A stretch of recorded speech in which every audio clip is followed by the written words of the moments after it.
Hola a todos y bienvenidos en este video cómo tener fluidez en español, comment avoir un parler fluide en espagnol.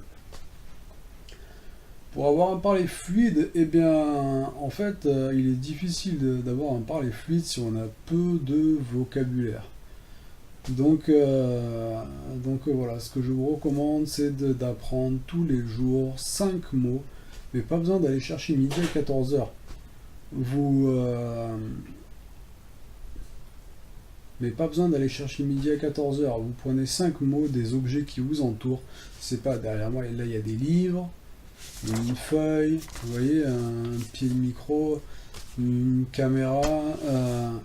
Voilà, et vous cherchez ça dans le dictionnaire et pour que ça reste dans votre tête, il faut que vous arriviez à faire une phrase avec. Et comme je vous l'ai expliqué dans la vidéo de bienvenue, si vous ne l'avez pas encore téléchargé, je vous invite à vous inscrire pour l'avoir car il y a des conseils importants pour mémoriser les mots. Donc je vous invite à implémenter ces conseils et à vous représenter une scène où vous utilisez le mot. Voilà.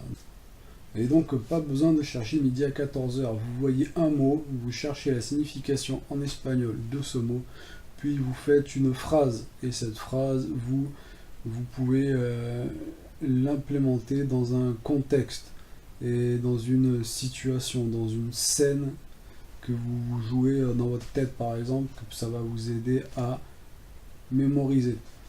Donc, par exemple, moi je regarde la caméra et mettons que je ne sache pas ce mot et je veux connaître ce mot, alors je cherche dans le dictionnaire le mot, puis j'essaye de faire une phrase. Por ejemplo, hoy estoy haciendo un vídeo y estoy viendo fijamente esta cámara que está enfrente de mí.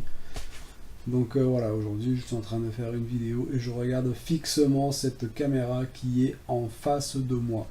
Donc voilà, vous implémentez cette technique.